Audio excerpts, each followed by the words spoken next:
आप लोग को कंडीशनल सेंटेंस के बारे में बताने जा रहा हूँ। What is the conditional sentence?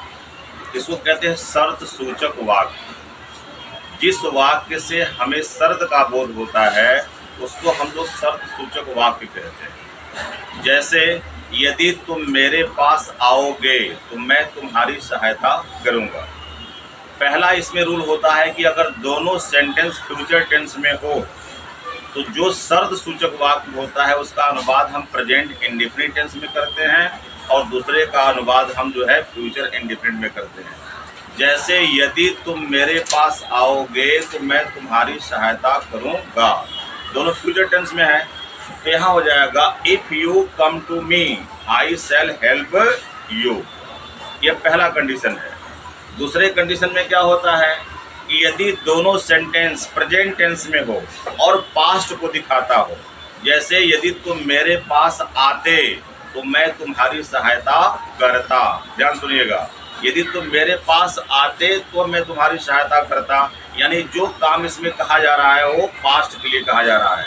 तो ऐसे वाक्यों की रचना में जो शब्द सूचक वाक्य होता है उसमें हैड तथा वर्ब का थर्ड फॉर्म यूज किया जाता है।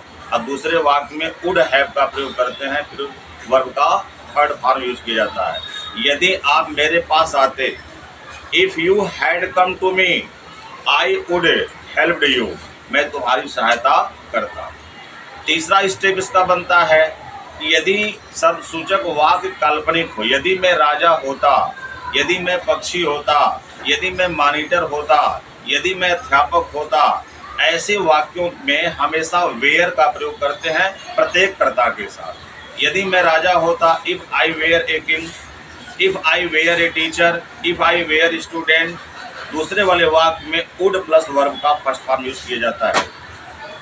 चौथा ऑप्शन इसमें बचता है कि अगर आप उसमें अनलेस या अंटिल का प्रयोग होता है तो अनलेस और अंटिल का प्रयोग कहाँ करते हैं? अनलेस का प्रयोग शर्त के लिए करते हैं और अंटिल का प्रयोग जो है समय के लिए किया जाता है। जैसे जब तक तुम मेरे पास नहीं आओगे तब तक मैं तुम्हारी सहायता नहीं करूँगा।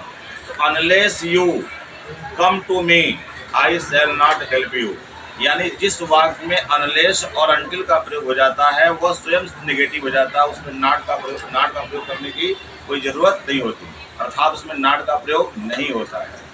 और चौथी बात इसमें ये आती है कि जैसे कभी कभी होता है कि सामान्य रूप से अगर सेंटेंस है दोनों प्रेजेंट को दिखा रहा है तब उसको कॉमन रूप में बनाते हैं।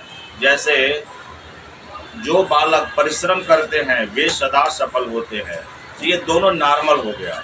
तो नॉर्मल रहने पर नॉर्मल जैसे बना देते हैं, जैसे a boy who works hard they are always succeed, इस तरह से।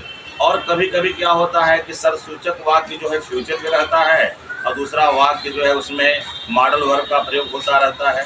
तो ऐसी स्थिति में शब्द सूचक को प्रेजेंट में और मॉडल वाले को जो है मॉडल के रूप में बनाते हैं। जैसे यदि तुम मेरे पास आते तो यदि तुम मेरे पास आओगे तो मैं तुम्हारी सहायता कर सकता हूँ।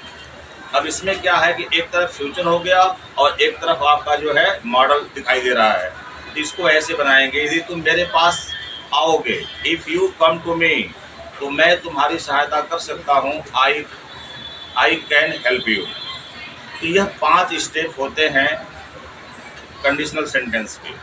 और कंडीशनल सेंटेंस को इसको ध्यान से सुन करके गहराई से इसकी बातों को समझेंगे तो कंडीशनल जितने भी सेंटेंस हैं आसानी से बना सकते हैं। Thanks all of you.